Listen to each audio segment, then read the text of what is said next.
Oh, it flew away. Well, was you were on my back? No, the one on your leg flew away. Oh, it did? Yeah.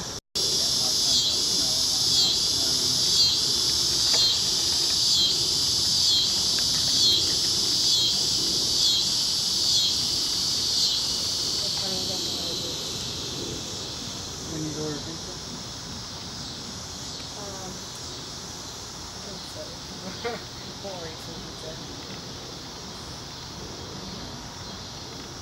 Well, the good news, we got enough mosquitoes around here to get a little bit of money.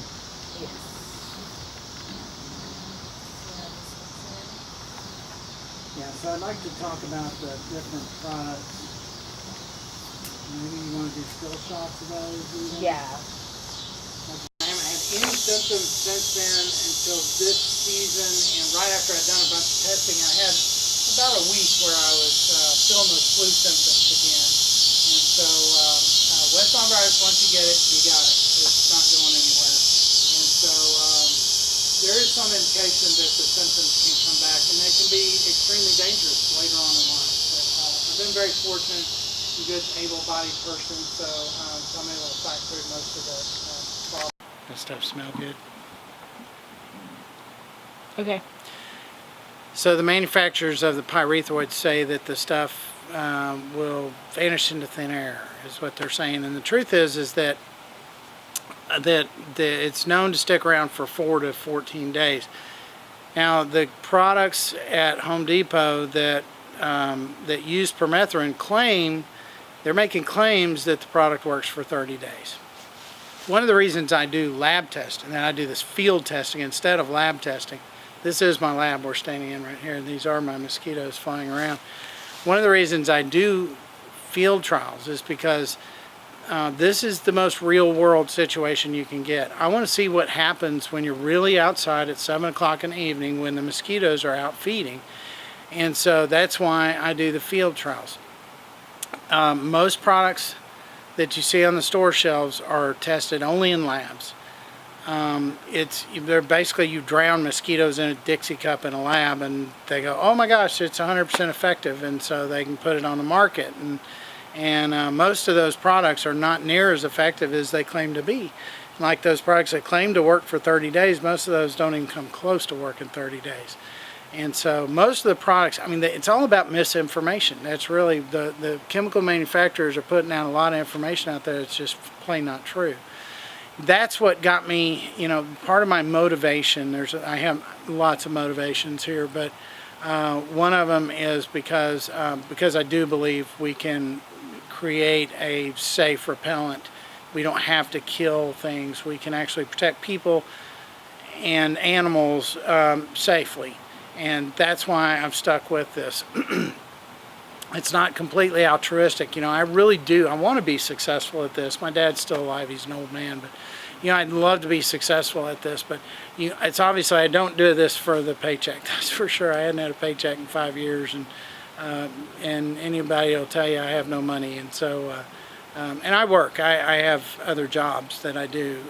This is all, I just work all the time. I had to sacrifice family, pretty much had to sacrifice everything to keep doing this. Year after year. And so I keep hoping that one season is going to be the season that we start making enough money and I can start taking, some pay on it. I believe in this product and I'm not going to give up. I'm hoping, by next season we can get going on it. I believe in the product. It's safe. It actually works. And, right now it is my passion. I just need to get footage of your lab. What? Oh, Is that my lab? Your lab. My lab, yep. This is my lab. And my little babies.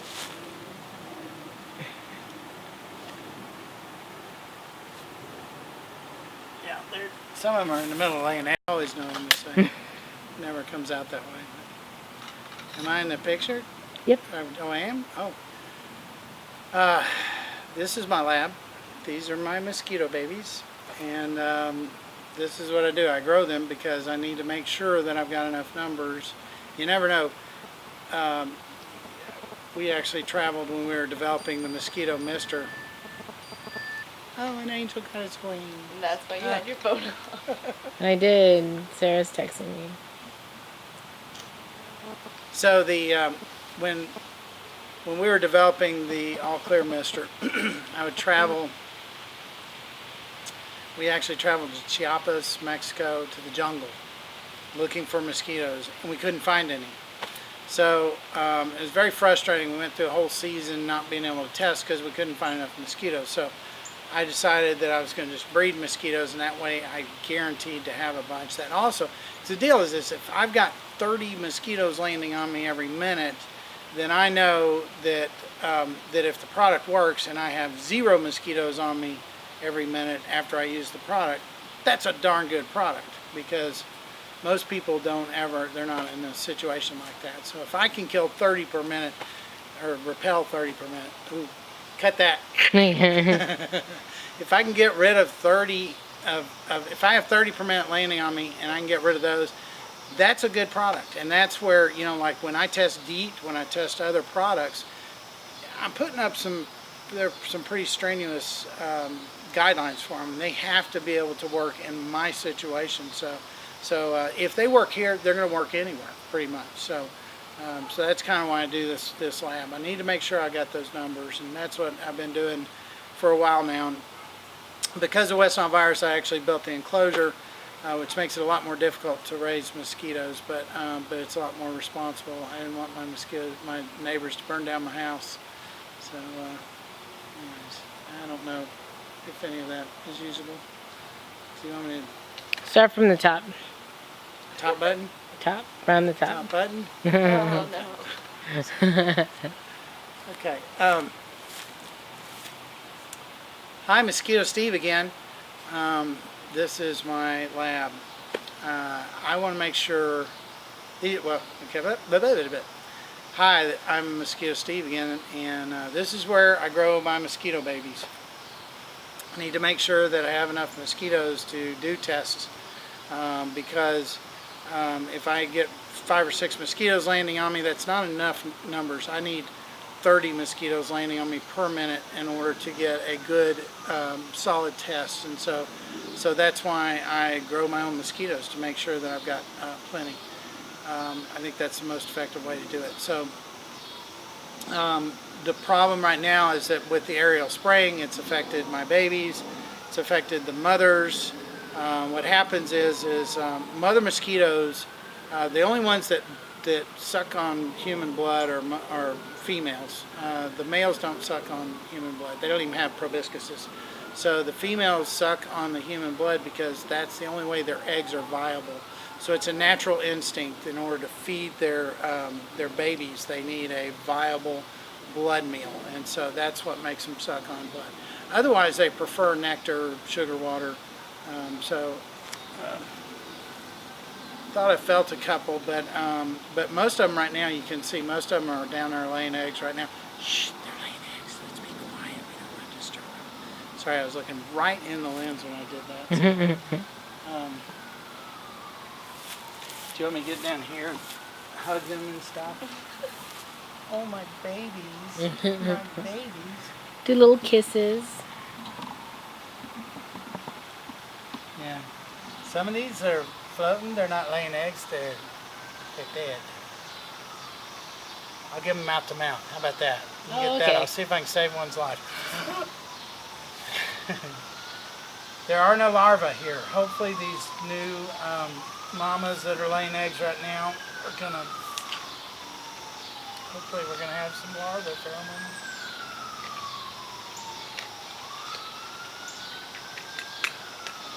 Is there anything? Pretty normal. Terribly unphotographic. I really am. Just photogenic. I mean, unphotographic too. I can't take pictures for shit. Okay. Rolling. Go. Action. Say action. Action. Okay. So I've been testing since 2006. We did some other tests when I was doing the mister, but I've been testing actually doing human landing rates. That's what they call them.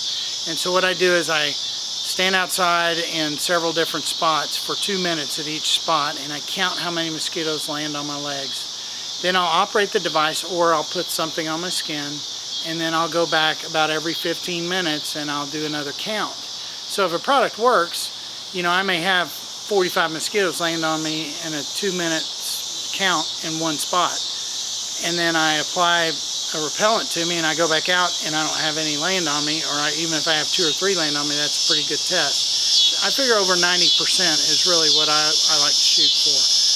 With my repellent, my results tend to be 95% or above, and that's one of the reasons I really believe in this product, is because it is more effective than most anything else out there.